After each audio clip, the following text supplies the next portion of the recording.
Have you been suggested this exercise for your lower back pain and it feels like it's not really helping you? Do you have pain here or here? Well, me and the dog today are going to show you a modification to the exercise that will make it so you actually will feel better at the end, or at least identify if you should even be doing it or not.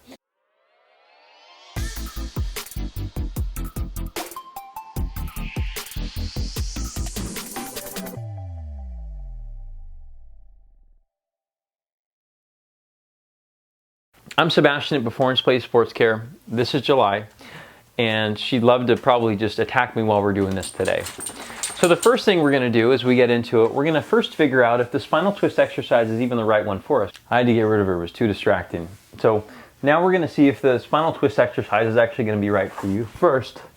So we're going to go through it and just go back and forth, side to side.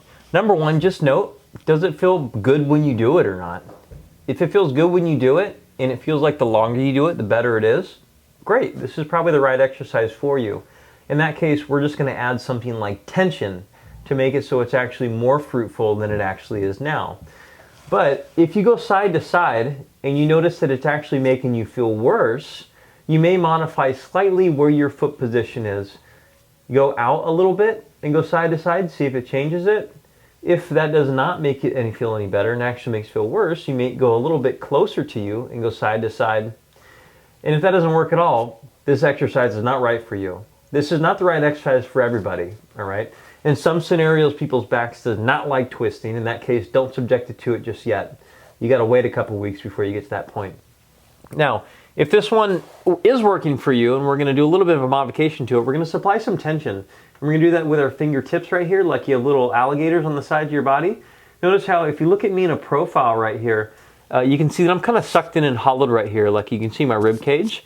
We want to fill that void up a little bit. And by doing so, when you do that, all we're going to do is actually put a little pressure into our fingertips or our alligators, all 4 points of the alligator teeth. And then take a breath. From this point, as you start to go through the movement, I don't want you to lose any pressure in those alligator teeth whatsoever. If you do lose pressure, I want you to double down and find it, all right? Keeping a nice support in the abdominal region will help to increase your mobility over time. Mobility doesn't always necessarily come from flexibility or passively going through exercises. You need to make sure that you're doing some type of effort to keep it. Now, if you guys are wondering why that worked, we do have a webinar in the corner that me and Don spend quite a bit of time doing. It's about 20 minutes worth of really great exercise for low backs, hips, sciaticas, discs, and so on. And it helps you identify some diagnostic categories you might be in for your back and actually help you get a better idea of how to manage it moving forward.